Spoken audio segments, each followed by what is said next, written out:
Hello everyone, and welcome to another tier list video, where today we'll be going over every single adventure skill in Heroes of Might and Magic 3 Horn of the Abyss, okay? We'll be going over the latest version of the skills, so some of them were nerfed, some of them were buffed in Horn of the Abyss, and we'll be taking a look at the latest version of these skills. So let's get right into it. First off, we have Air Magics. Air Magics is a really good school of magic, one of the two good ones, you know? Yet still, they kind of lag behind Earth Magics quite a bit, and they are not what you would like to see on here immediately. There's some templates where they are essential, okay? They enable you to Dimension Door an extra time, and that is absolutely huge. Must have on scouts, must have on main, but they still get outshined by many other skills. They are the kind of like secondary thing you would go for. Not the primary, putting them high, but not at the top. Next up, we have Archery. Now, Archery is one of the might secondary skills, and they give up to 50% extra damage for your shooters, which is absolutely insane. Okay, this damage boost is one of the biggest damage boosts you can get in the entire game. Veluska, Ivor with their Grand Elves, Marksman, with Archery can do like so much. Enabling you to do fights that other heroes would not even be close to being able to do without Archery. So it's strong. However, naturally, if your shooters get covered, if you fight really fast creatures, if you fight other shooters, then the skill doesn't really do enough for you to carry you throughout. They are high on the tier list, and when they are good, they're really, really good, but they're not good in all situations, making this not a jack-of-all-trades skill, but rather a pretty specific type of skill that is picked for certain situations, putting it high on the list, but not at the actual top of it. Next up, we have Armorer. Another might skill, and it's really good, okay? You want Armor almost every single endgame hero, you know? If you envision like an endgame hero where you just pick your own skills, you know? Every single one is picked by you. You would ideally have armor in almost every single endgame scenario. However, it's not the skill that you start with, okay? It doesn't enable you to do anything that you otherwise would not be able to do for the most part. But it allows you to do most of the things that you would otherwise do, just better. I would say that this is a really, really strong skill, and it's probably at the bottom of S tier. I would usually rather have armor over any of the A tier skills, for the most part. Next up, we have Artillery. Artillery is really good in poor maps, okay?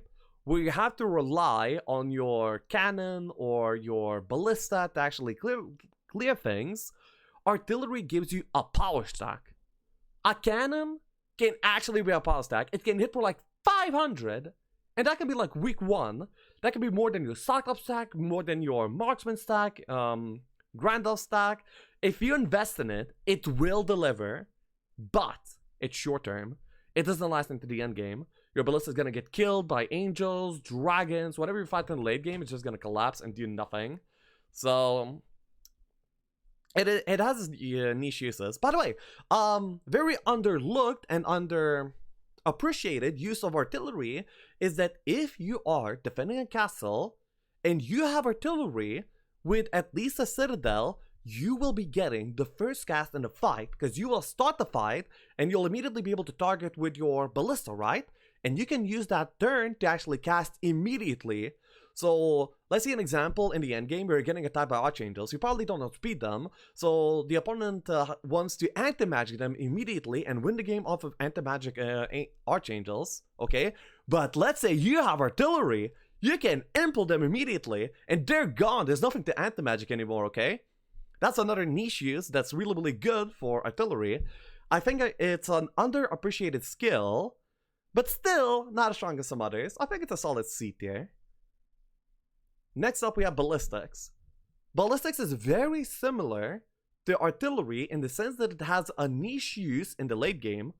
For example, if the opponent is defending with Archangels and you're attacking without a fast enough creature to implode them immediately before they enter magic, then Artillery gives you that first cast in a fight. Now, granted, the opponent doesn't have Artillery. Artillery takes priority over Ballistics in a siege fight. But nonetheless, it does have an issue, so it's not as useless as you might think. You kind of want to summon a mage. Sometimes you have like support side heroes that you want to go and bomb the opponent with, you know, just armor, meteor shower, implode, do whatever you can, and ballistics helps you to actually get it off. So I would place it at D tier. It doesn't do anything apart from this with one single niche use, and the single niche use does not warrant it to be higher on the list than this. Next up we have Diplomacy. Now, Diplomacy has always been, I mean not always, but for a very long time, it was a banned skill over how strong it was. You can just print creatures left and right, make the biggest, strongest armies in the entire game available. But of course, due to this, it has been banned from any online player for like ages, okay? You can only use it in single player, your campaigns, and stuff like that. So, it didn't see much use. In the Horn of the Abyss latest expansion, Diplomacy has been nerfed, okay? You always have to pay for the creatures that you buy, and they never join for free. Yeah? And also you get only 50% of what you pay for. So, let's say for 10 angels, they would cost you 30k to buy, so you would be paying 30k to dipload those 10 angels, but you would only be getting 5. But still, it's really strong. It's not an early game use. You don't have the gold to support your Diplomacy in the early game, and you don't have the creatures to force them to, you know, be intimidated by you in the first place. But in late game, it's really good. It can be that difference in your army, okay? Let's say you're playing a mirror match. One player has Diplomacy, is farming topes, and he has the gold to actually support some Diplomacy. He can get bonkers armies, ones that the opponent cannot even imagine having. It's a really big difference maker. Also, surrender usage, surrender cost reduction is also like a pretty niche use, but also good. That said, the game doesn't go as late that often enough for you to be able to use it consistently every time. So despite it being very, very strong when you get to use it, because of the nicheness of the skill, it still probably only places as that beat there. Not to mention you don't really want this on main either, because you want a skill that is more proactively good. Next up we have Eagle Eye. So clearly this is going to a very limit of the list, you know, one side of the list. So up you go, down here. Enjoy. The skill literally does nothing. It's a good meme skill. You can flex on people with it, but flexing on people doesn't really get you to be high on the list. In Malcolm we trust. Next up we have Earth Magic. The school of magic that everybody wants, okay?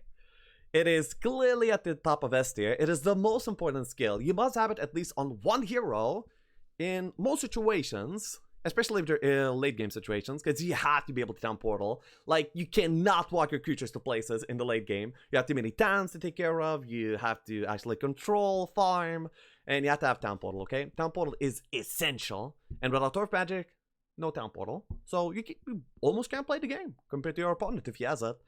Also, Resurrection is the only way to actually preserve all your creatures in topes. The easiest way to actually get into those, to start getting strong and so on.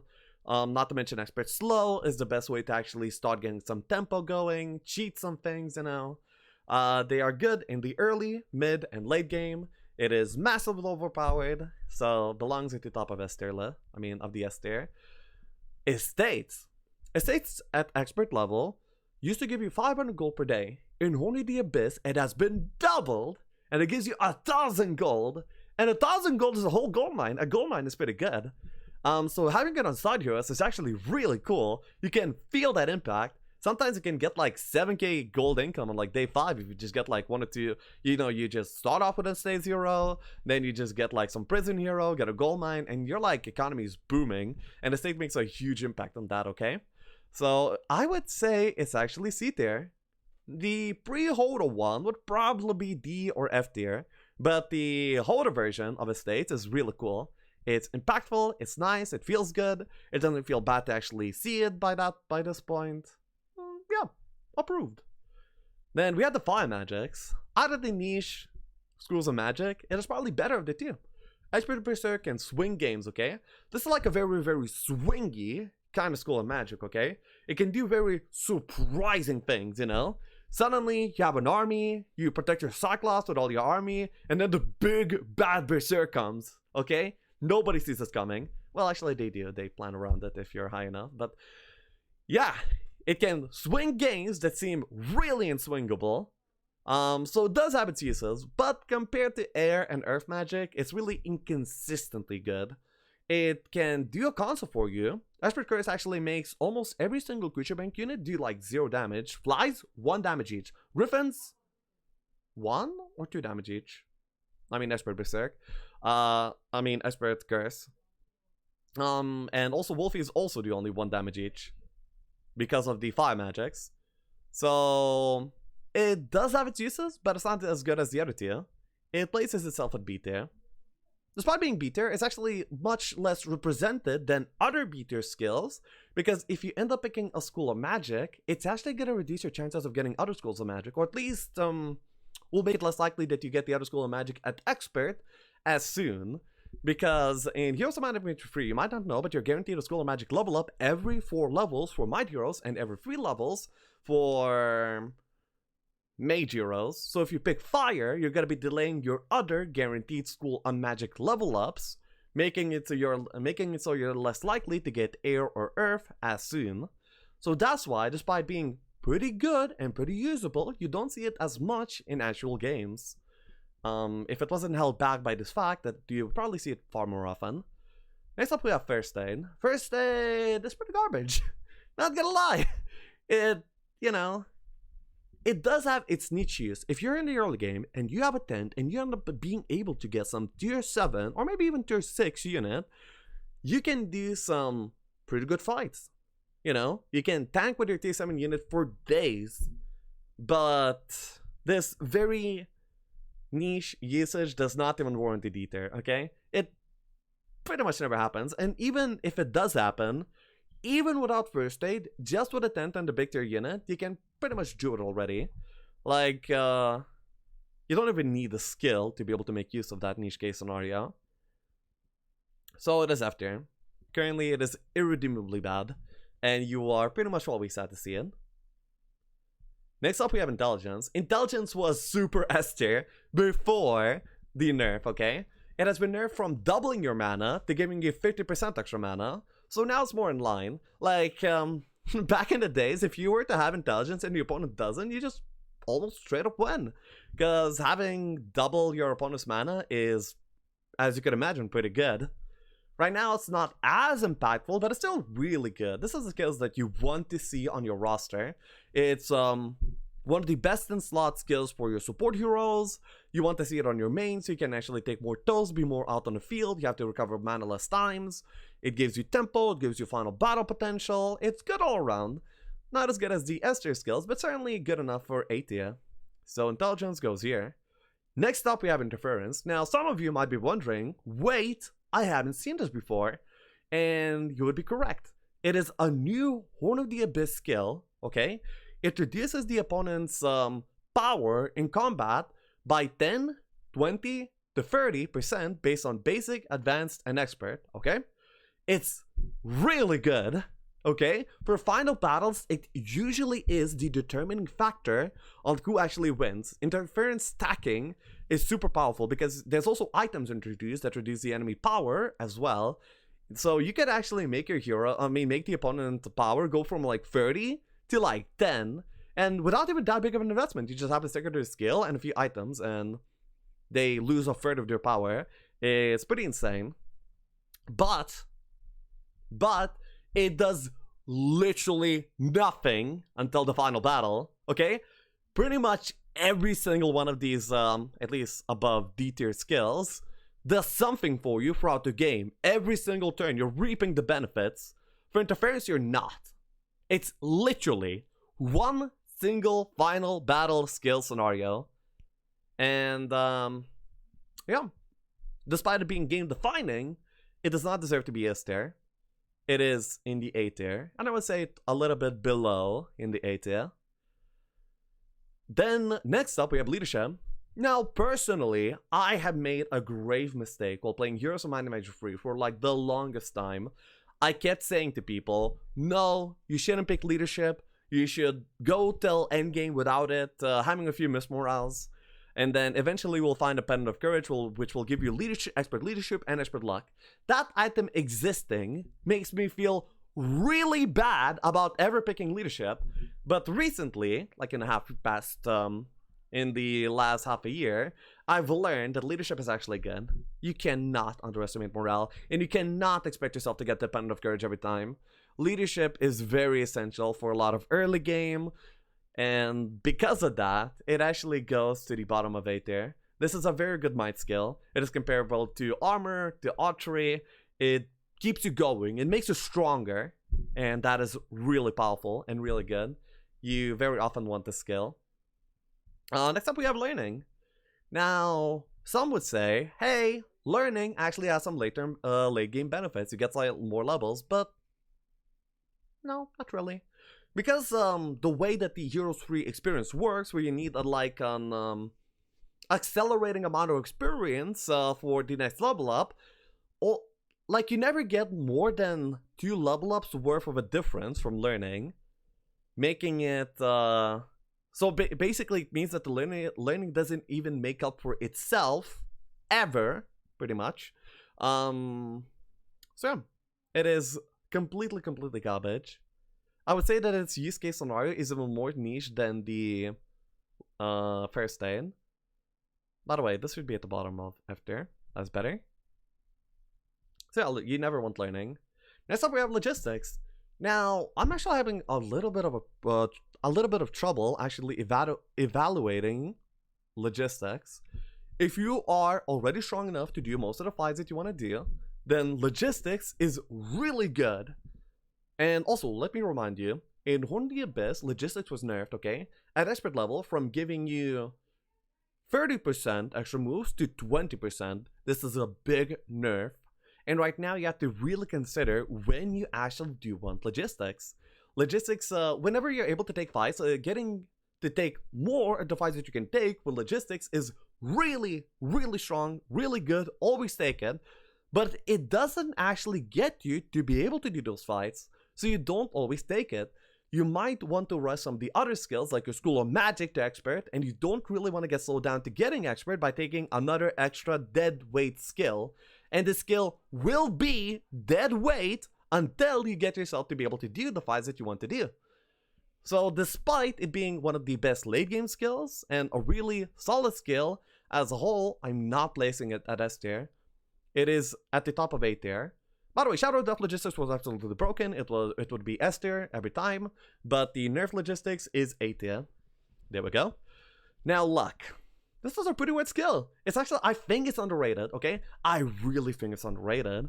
Like, at the best case scenario, it is like offense and archery combined. You get so much damage from it, except for when you don't. So people don't really like it. I would say this is a B tier skill. You don't hate to see it, but it's not that good. It's worse. I mean, its best case scenario is really good, but you don't always get that. You usually don't get that. Also, I hate the luck for a very specific scenario where I was head and running a Taupe with elementals, and I needed to not kill all of them and then surrender away and kill the last dragon, but unfortunately, due to luck, I killed the last dragon and I died. It was a pretty grim scenario, to be honest. I still remember it to this day, so I don't like luck, but I do value it. I see it as having potential. Next up we have Mysticism. Shadow Death Mysticism, after, does nothing. like, does nothing.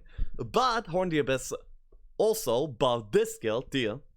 Now it gives 5, 10, 15 extra mana return, based on basic advanced expert, of course. And it's good. It feels good when you play it. You have to go refuel less, so you can do more things on the map. It's usable, okay? It's not good. It's usable. As such, I would place it as C tier, along with Estates and Artillery. It seems about where it belongs. It's not a skill that you hate to see it, and it's actually pretty notoriously good in side heroes. You know? Either early game or side heroes or things like that. Navigation. It's really weird because, well, for most templates it doesn't exist, so you don't actually count it ever. But for where navigation does exist, it's actually pretty much essential. So I think it's a solid A tier minus. probably. I mean, you kind of have to have it in water templates, otherwise you can't really get to places. But, yeah. Next up we have Necromancy. Necromancy have been halved in Horn of the Abyss. But nonetheless, it's a really great skill because it supports one of the best and most broken playstyles in the game.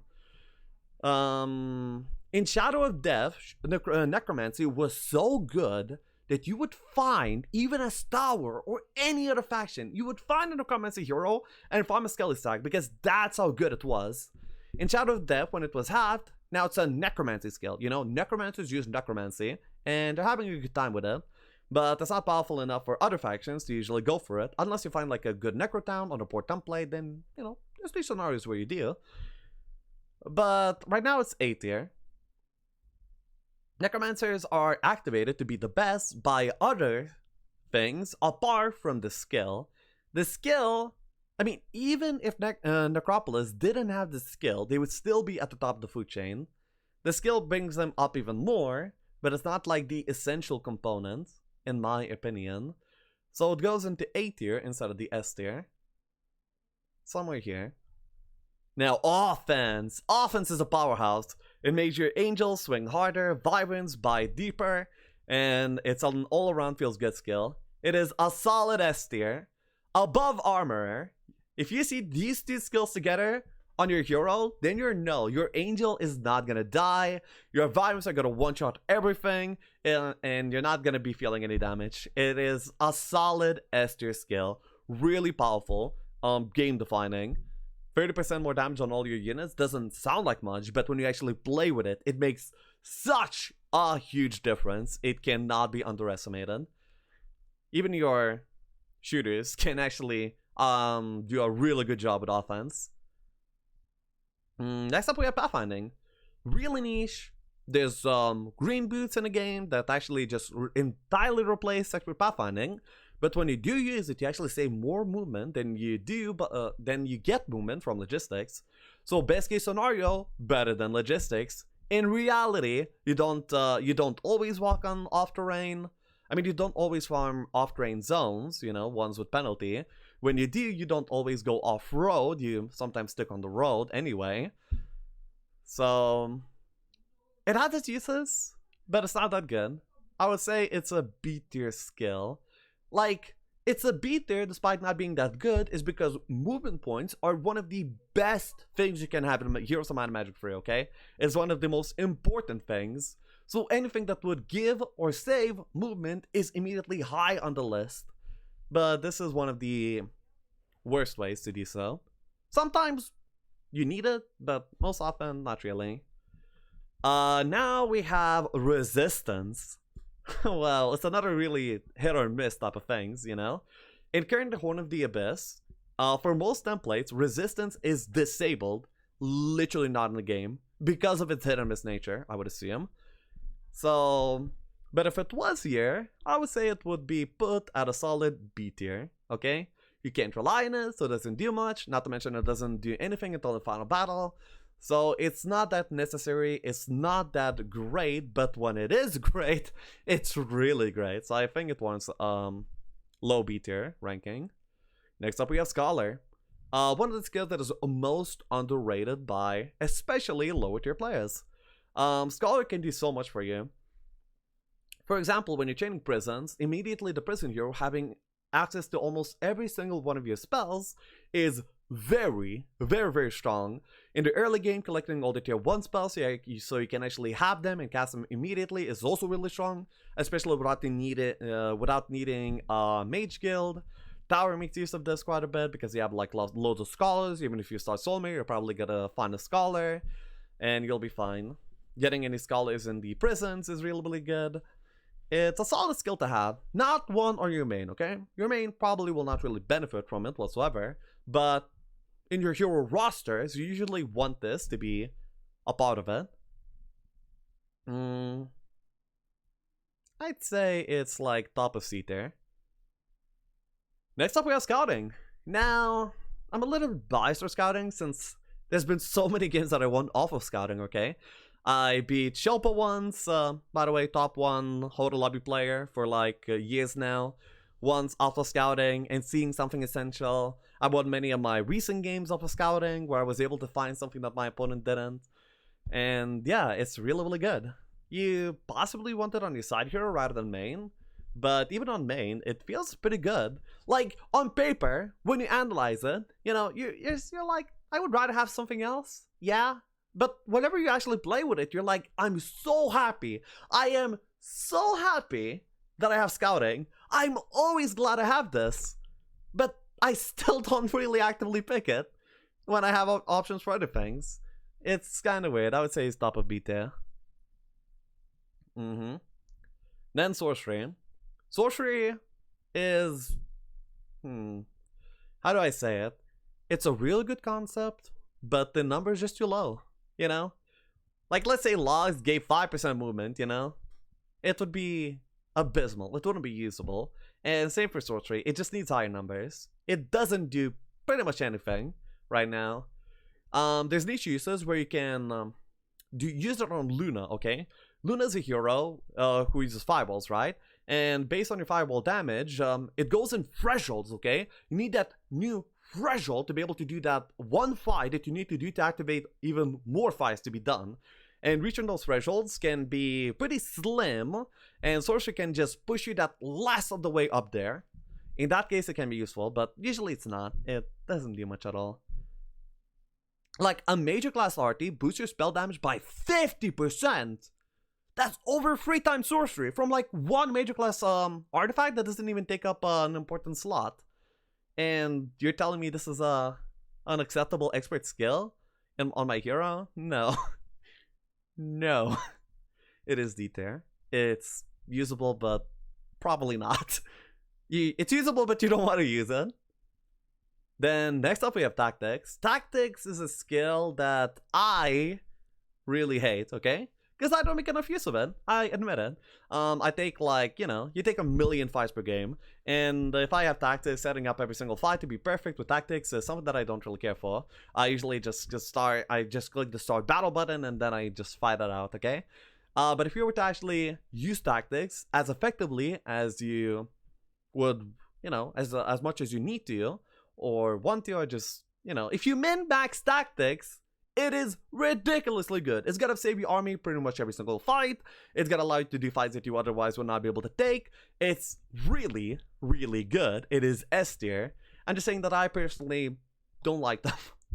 But that's on me. I still regard Tactics with great respect. Next up, we have the School of Magic that ended up drawing the short end of this stick. Yeah. So, this sad School of Magic is C tier.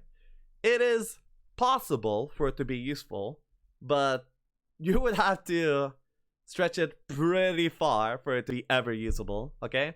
Cologne on Eovashius, yes, is a use case for water magic, but not enough of a use case to push it anywhere above C tier, okay?